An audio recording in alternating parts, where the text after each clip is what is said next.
Et andet populært band er Danske Walkers. Og gruppens forsanger Torben Lennager er det helt store teenage-idol.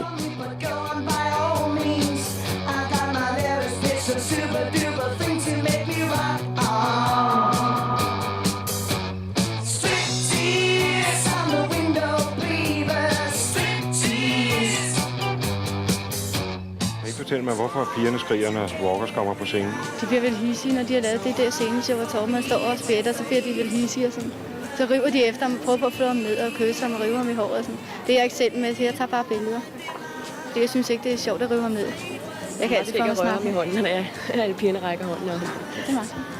Så er I så altid foran på første række, hvis I kan komme til? Ja, eller også så står vi foran scenen. Vi skal helst helt først, så kommer vi lang tid i forvejen før de andre, så stiller vi os op. Så kommer vi til at fryse sådan, det er der ikke noget for ved. Ja, der er nok også nogen, der vil sige, at der er godt med sex i jeres optræden. Er det noget, I lægger i med vilje? Nej, ikke bevidst, men altså vi rocker selvfølgelig, når musikken spiller og sådan noget. Lever os ind i det, altså.